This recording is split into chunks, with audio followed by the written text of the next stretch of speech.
I had been working 12-hour shifts for the better part of a year. No weekends off, no long lunches, no vacations. Just me, a bottomless mug of coffee, and a mountain of deadlines that never seemed to shrink. When my coworkers left at 5, I stayed. When they took PTO, I covered for them. And I never complained. Not once. Why? Because I believed in what I was building. I believed that if I worked hard enough, someone would notice. That it would all be worth it. And maybe, just maybe, I'd finally be seen. So when a longtime client, Rachel Grant, emailed me personally after a major account renewal and said, "We couldn't have done this without you, Mandy. Check your inbox in 5 minutes." I was stunned. I refreshed my email. Once, twice. And then it appeared. Subject: thank you. 2 tickets to Elton John. Front row, I stared at the screen. Then blinked and stared again. 2 VIP passes. Row A. Farewell Yellow Brick Road Tour. A dream. See, what most people don't know about me is that my dad used to play Elton John on the record player every Sunday. It's how I learned to spell crocodile. It's how I learned that music could be a language for love, grief, rebellion, and hope, all at once. And now, Elton John, front row. For me. My heart pounded so hard I could barely breathe. I texted my sister immediately. "Mandy, you're not going to believe what just happened." She responded with 20 question marks and a string of emojis before I even had a chance to explain. But first, I wanted to do things right. The client had sent the tickets to the office under my name. Our company policy required that all client packages be signed for at the reception desk and routed through the admin assistant, Carmen, who then handed them off to the appropriate team. It was just a formality. I wasn't worried. Until I wasn't. 2 hours passed. Nothing. By 4 p.m., I walked over to Carmen's desk. "Hey, did a package come in for me?" She frowned, clicked through a few logs, then nodded. "Yeah, something from Ticket Wave." Ms. Blake picked it up, said it was time-sensitive. My stomach dipped. Ms. Blake. Vanessa Blake. My boss. Vice President of Client Strategy. The woman who wore red lipstick like war paint and smiled like it hurt her face. She never stayed past 5, never skipped lunch, and never missed a chance to remind me of how replaceable people can be. I walked calmly to her office and knocked. Twice. No response. Her lights were still on, but her purse was gone. So was her coat. She had left early.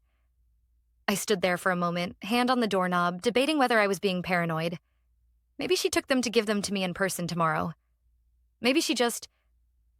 No, I knew better. I opened my email. Nothing from her. No note. No congrats. So I waited. All weekend, sick with anxiety, checking my inbox like a lovesick teenager. Nothing. Then Monday morning rolled around. Vanessa strutted into the office wearing oversized sunglasses and humming softly under her breath. I froze. Was she? Singing Tiny Dancer? She dropped her purse on her desk, took off her sunglasses, and turned to me. "Oh, Mandy," she said sweetly. "Fun weekend?" I swallowed. "Actually, I was wondering if you received a package on Friday. It was addressed to me."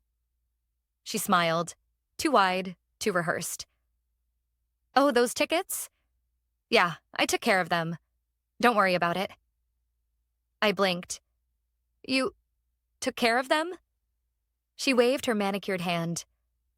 "Those were from a client. It reflects on the firm, not just on you. I thought it'd be better to use them as a networking opportunity. I took the CEO of Carrington Group. Big potential deal." She tilted her head as if she expected me to thank her. I kept my voice level. "But the client sent them to me, personally." She laughed, low and smug. "You're lucky I haven't fired you yet, Mandy. Don't push your luck." I felt it then. The sharp, white-hot edge of humiliation. The sting of betrayal, not just by her, but by a system that let people like her thrive. I wanted to scream. to rip the tickets from her perfectly manicured hands, to tell everyone what kind of person she really was. But I didn't. Instead, I smiled. Not a real smile. No, the kind with teeth hidden behind it. "Well," I said softly, "enjoy the show." She grinned like she'd won something. She had no idea how much fun Monday would be. The moment Vanessa turned her back and disappeared into her office, still humming Rocket Man, I dropped the smile. My fingers dug into the edge of my desk. Not because of the tickets, though yes, those meant everything to me, but because of what they symbolized.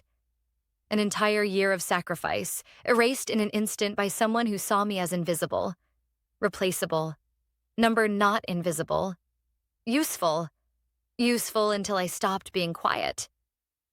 I stared at my computer screen, breathing through the heat building behind my eyes. I refused to cry. Not over her. Not today. Instead, I opened my inbox and searched Rachel Grant, the client, the woman who sent me those tickets. There it was. Her original message. I read it again, slower this time. "Mandy, these are for you. Personally, a small thank you for always going the extra mile. You've made working with your team a joy. Enjoy the show. You've earned it." It was in writing. Clear, director. No room for misinterpretation. But Vanessa had taken them anyway. Not because she needed them. Not because she even liked Elton John. She took them because she could. I stared at that sentence for a long time. Because she could. It echoed in my mind, louder than any music ever could. I pulled out my phone and stared at Rachel's number. And for 5 minutes, I did nothing. This wasn't just about me anymore. If I reached out, it would create waves. If I said the wrong thing, it could cost me my job. But if I said nothing, then she'd win. Again.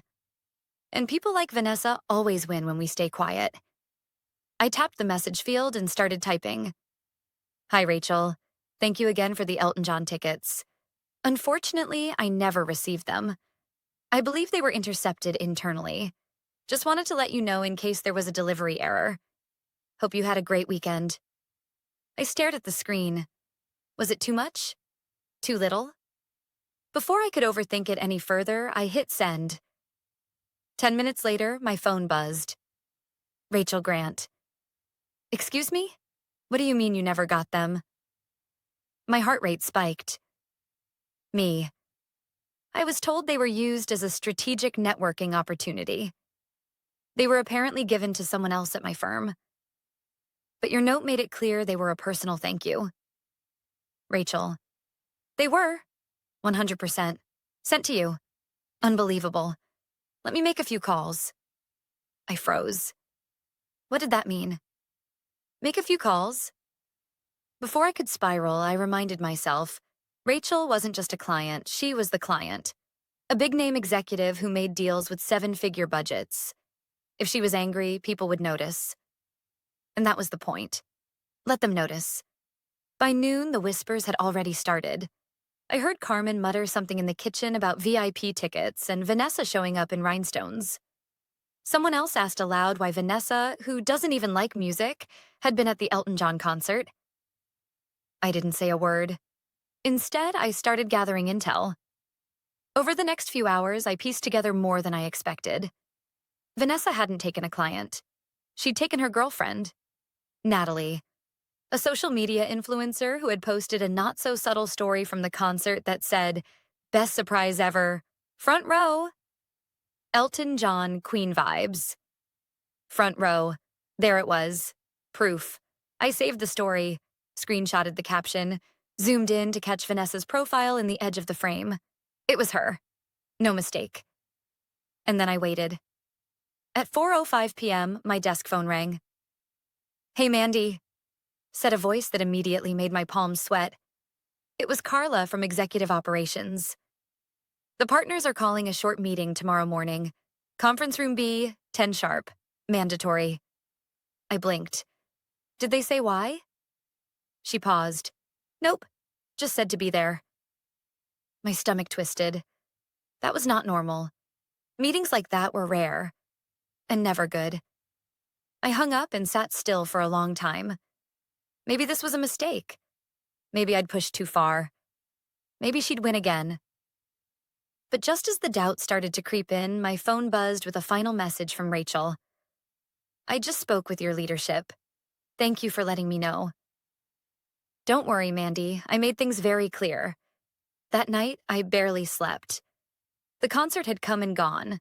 The glitter and the lights, the screaming fans, the piano solos. It had all happened without me. But Monday? Monday was still coming. And Vanessa Blake had no idea she'd just taken center stage in a show she couldn't control. I arrived at the office early Tuesday morning. Too early. The kind of early that screams anxiety and anticipation in equal parts. The floor was quiet, that eerie stillness before the storm. 10 a.m. still felt miles away, but I needed to be there, to see it unfold. I didn't know what the partners had planned. I didn't know how far Rachel had gone. All I knew was this. Today was going to be different. At 9:45, people started trickling into conference room B. Vanessa wasn't among them. Not yet.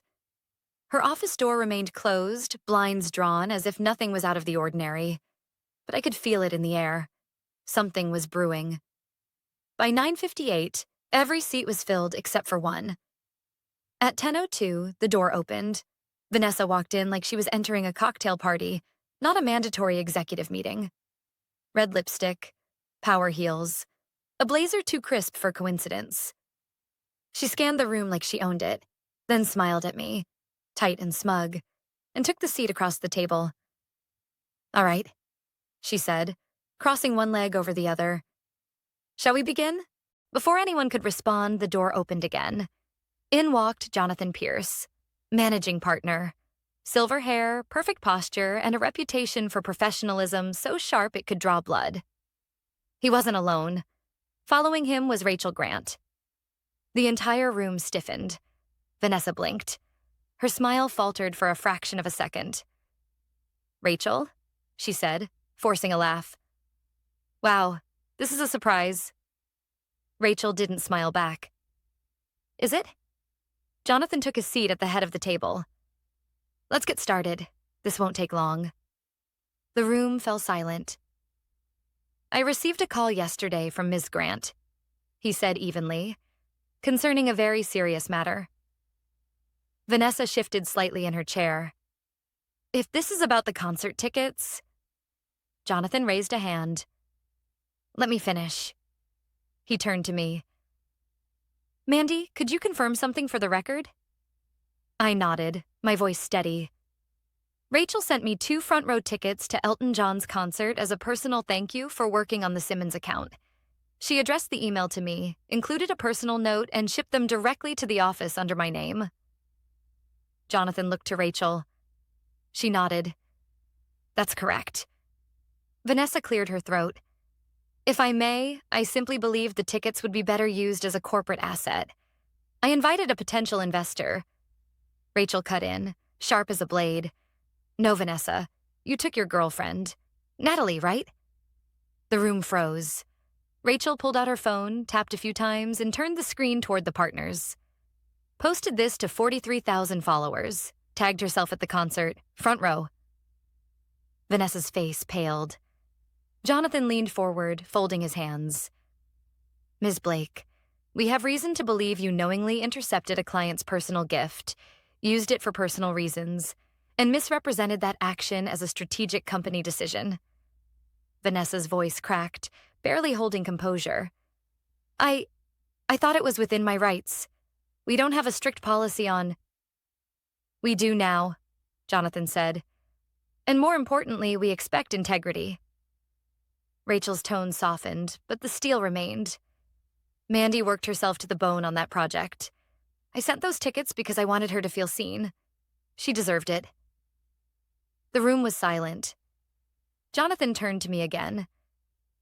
Mandy, I want to formally apologize. This behavior is unacceptable and does not reflect the values of this firm. I nodded, unsure if I should speak. My hands were trembling under the table. Vanessa's lips pressed into a hard line. This feels a little extreme for concert tickets. No, Rachel replied, calmly but firmly. This is about respect, about how you treat the people who make your success possible. Jonathan stood. Effective immediately, Ms. Blake will be placed on administrative leave pending further review. Her access will be revoked by end of day. We will issue a formal statement to the team. Vanessa's chair screeched as she stood. You're overreacting. This isn't up for debate, Jonathan said flatly. You may collect your things. HR will escort you. Her eyes landed on me, wide, shaking, livid. You planned this? She hissed. I met her gaze, calm and unapologetic. No, Vanessa, you did. I just made sure the right people knew. She turned and stormed out, heels clicking like a ticking clock. The door slammed behind her. I exhaled. For the first time in days, I could finally breathe. Rachel smiled at me. Don't let people like her dim your light. You've got more to offer than she'll ever understand. And with that, she left the room. But I knew then, this wasn't over. This was just intermission. The real transformation? That was still coming. The office felt different the moment I stepped out of that conference room. Lighter, like someone had opened a window in a stuffy room and finally let the truth in. Vanessa's office door stood wide open, empty. Her nameplate had been removed within the hour. The framed quote on her wall, "Success is the best revenge," was gone. I passed it and didn't feel satisfaction. Not yet. Because the truth is, when someone like Vanessa is finally held accountable, you don't feel victorious. You feel raw. Like your body hasn't caught up with the fact that you're no longer bracing for the next attack. My coworkers were whispering again. Furtive glances, quick nods of approval, relief. One even slid a sticky note onto my desk when I wasn't looking. About time. You did the right thing. But I didn't feel like a hero. I felt tired. Tired from fighting to be seen.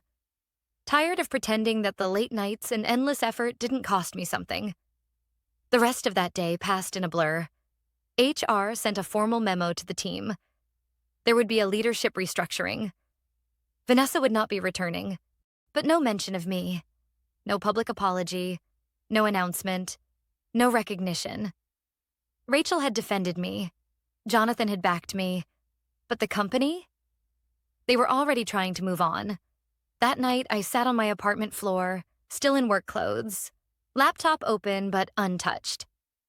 The Elton John tickets, well, the digital copies I had printed before they vanished, sat beside me. I looked at them and realized it was never about the tickets.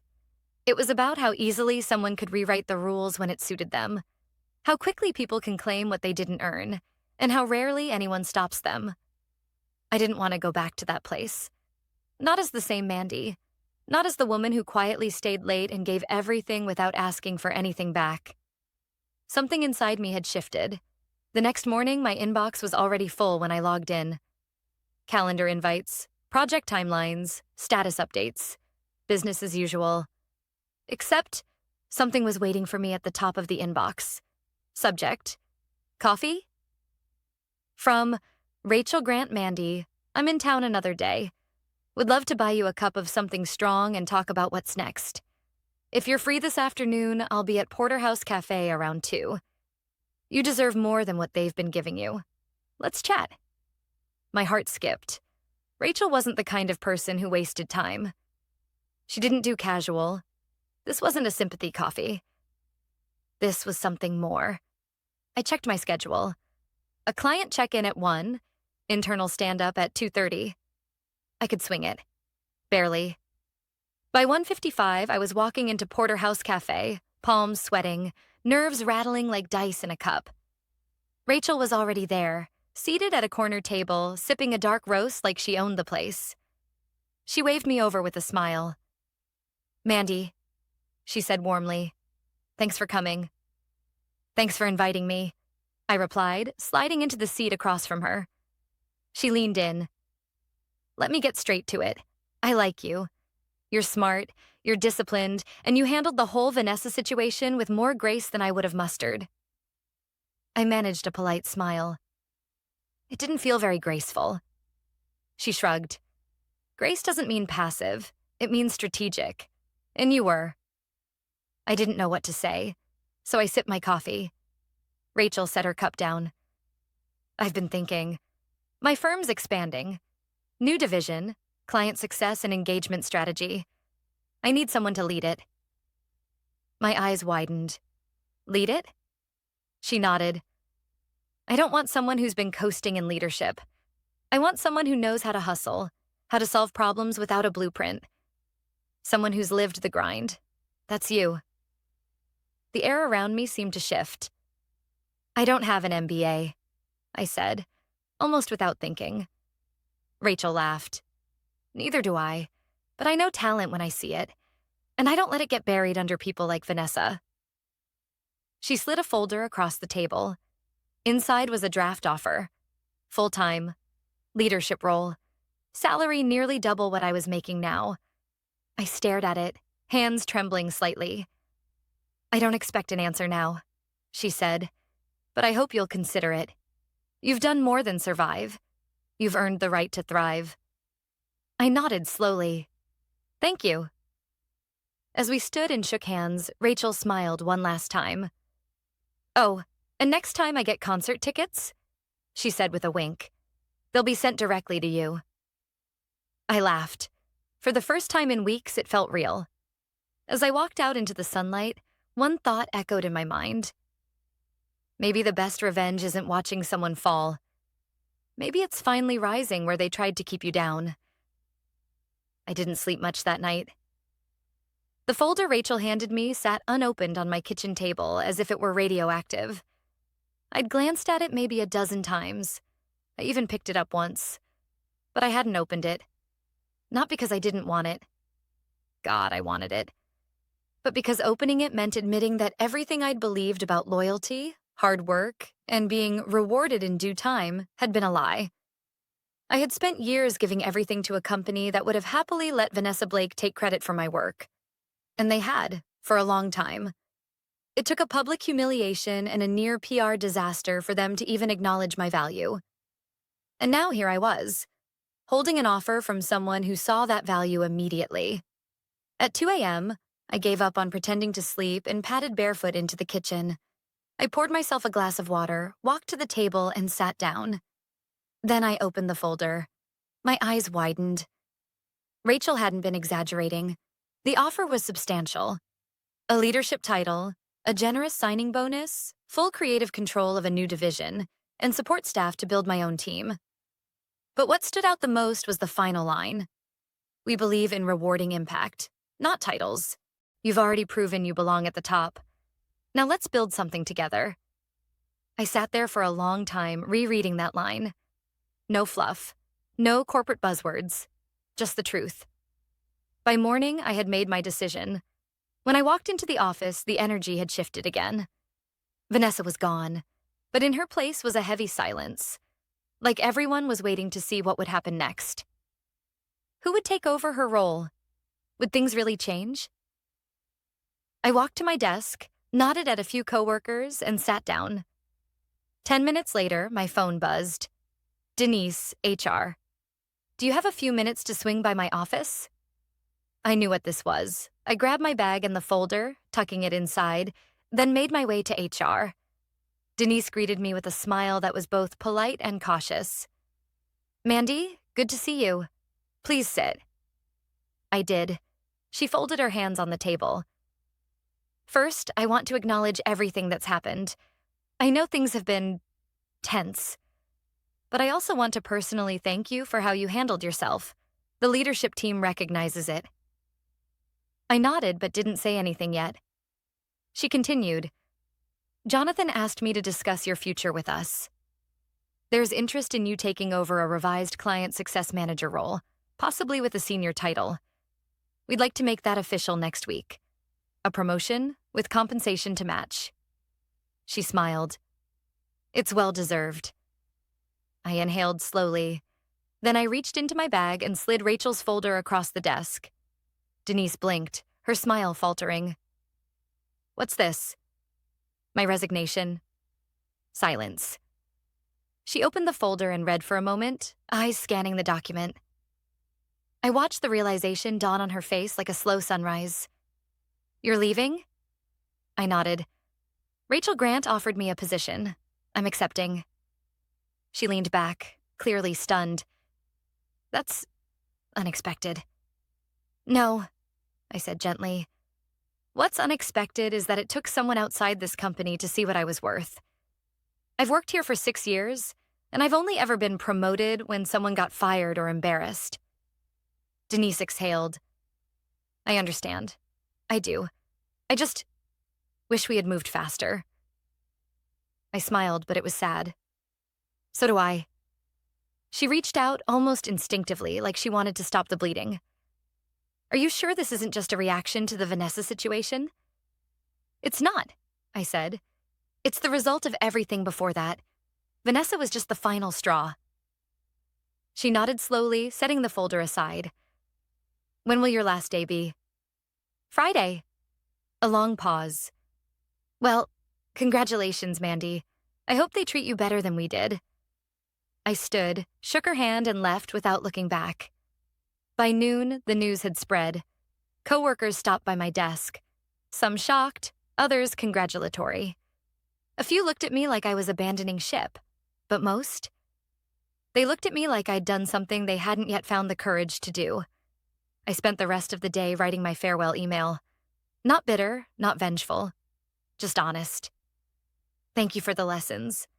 Thank you for the late nights and early mornings, the hard days that made me stronger, and the moments that reminded me I was capable of more. I'm moving on. Not because I'm bitter, but because I finally believe I deserve better. And for the first time since this all began, I didn't feel like I was walking away. I felt like I was finally walking toward something. 1 year later, I stood at the floor-to-ceiling windows of my new office, watching the city move below me. Skyscrapers glittered in the afternoon sun. Taxis buzzed down avenues like veins pumping life into the heart of everything. My name was etched on the glass door behind me. Mandy Lawson, Director of Strategic Client Growth. The job Rachel had offered turned out to be everything she promised. And more. I had a team now. A real one. People who looked to me for guidance, not approval. People who respected what I had to say because they'd seen what I'd been through. We had built something together. Contracts, partnerships, campaigns. On trust, not fear. No whispering behind closed doors. No red-lipped sabotage in stilettos. I was no longer the overworked employee hoping to be noticed. I was the one people noticed. That afternoon, as I reviewed an upcoming pitch presentation, my phone buzzed. A news alert lit up the screen. Former VP Vanessa Blake files lawsuit for defamation and wrongful termination. I stared at it for a moment. Then I laughed. The sound surprised even me. It was light. Free. Vanessa still hadn't let go. Still spinning her narrative. Still trying to claw her way back into a world that had moved on without her. I tapped the screen and opened the article. There she was, standing on the courthouse steps, flanked by a lawyer who looked like he had stopped caring 10 minutes into the press conference. Vanessa looked tired, bitter. Her hair was flat, her eyes heavy with defiance. The headline beneath her photo read, "I was betrayed. Used. My career was stolen by a jealous subordinate." I scoffed. Subordinate. She was still telling the same story. The one where she was the victim and I was the threat.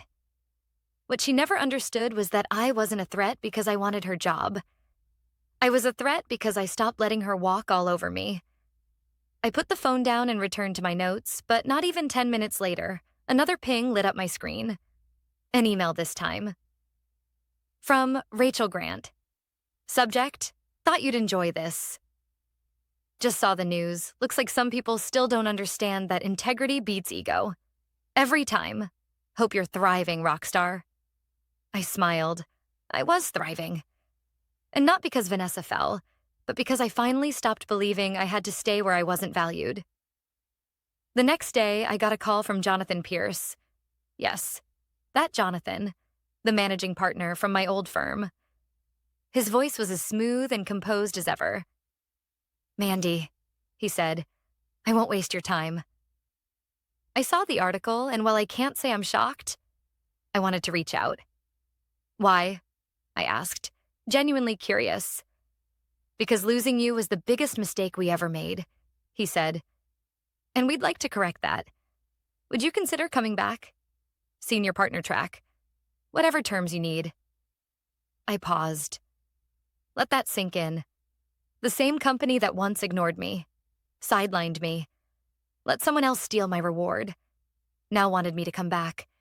It should have felt triumphant, vindicating, but it didn't. It felt unnecessary. "Thank you," I said, "but I'm not coming back." A long silence stretched across the line. "I understand," he said finally. "If you ever change your mind—" "I won't," I said gently, "but I appreciate the offer."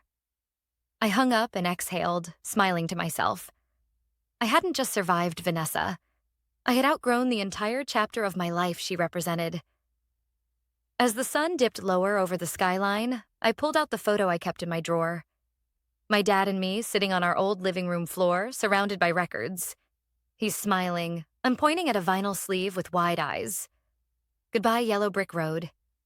He used to say, "Real class isn't about the car you drive or the office you work in. It's about how you treat people when nobody's watching." He was right. This wasn't just a story about tickets or betrayal. It was about knowing your worth even when no one else sees it. About not letting anyone define you. Not bosses, not titles, not silence. I had walked away from a broken system, and I had built something better. So when people asked what happened with Vanessa, I never bragged.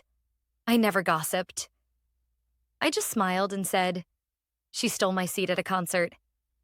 I took her seat at the table. Because sometimes the sweetest revenge isn't revenge at all. It's rising so high that the people who tried to bury you can't even reach you anymore.